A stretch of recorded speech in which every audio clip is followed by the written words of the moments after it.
Well, Terry, given the quick turnaround from Arsenal on Wednesday night, is it more about sort of the recovery and your preparation for this match this weekend? Yeah, we got back. I got into my house about 5:05, so all the motorways were shut and diverted and stuff like that. Obviously, the boys have had a really tough game, probably covering more mileage than they normally do. So, rest, recover. We've done that today. I rested yesterday.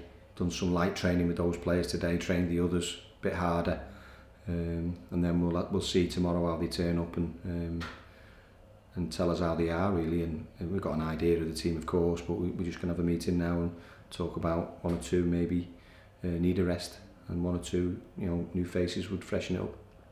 Obviously in terms of fresh faces you'll be able to welcome Curtis Tilt back from suspension, but obviously Paulie's going to join Armand on suspension now as well, and then you've got Donovan Daniels to check over. Donovan's getting closer, so we'll have a look at him tomorrow. Tilty back, that's a bonus. Powdy coming, and I've said before, he's been the most unluckiest player, but I thought he was superb against Arsenal and a real threat, and hit the crossbar before he scored.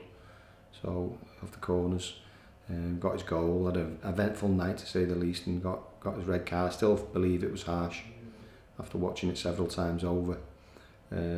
Certainly in League One, it's a yellow. It's just a yellow, and that's that. But that was the way it was. So yeah, and then we just get on with it. In terms of that Arsenal game, how much confidence and belief do you take from that performance to move forward with now, and obviously the belief that the players get from playing against a team like that? Yeah, massive. I think the physical side will be a factor. How we've recovered, and I'm sure there'll be one or two with heavy legs and stuff like that. We'll just have to get that out of the system. But the performance, was outstanding to go to the top team in Europe at the moment. Massive club and all that, and they only had two shots on target, which they scored both from.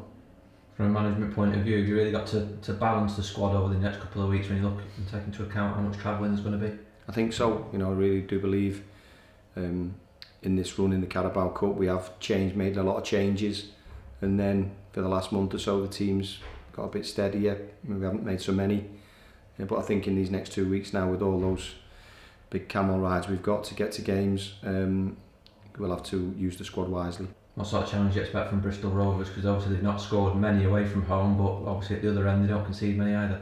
That's it, they're well organised. I watched them at Rochdale a few weeks ago. Well organised, hard to get past. They haven't been scoring a lot, and they don't concede many either, so it should be a tight game. I'm expecting a tough game for lots of reasons. Good club, they're just waiting to get on there, and they've got some good players. A tough game for us, but one we're hoping to do well in. Obviously it was a big game at Arsenal on Wednesday night, but in some ways this is an even bigger one because you're factoring in all those different factors. Of course it is. It's the biggest game of the season so far, probably because it's the next, and it's a home game. We're on the back of 2 good wins at home. So listen, if we're going to do anything, we're going to have to play well against Bristol Rovers, simple as that.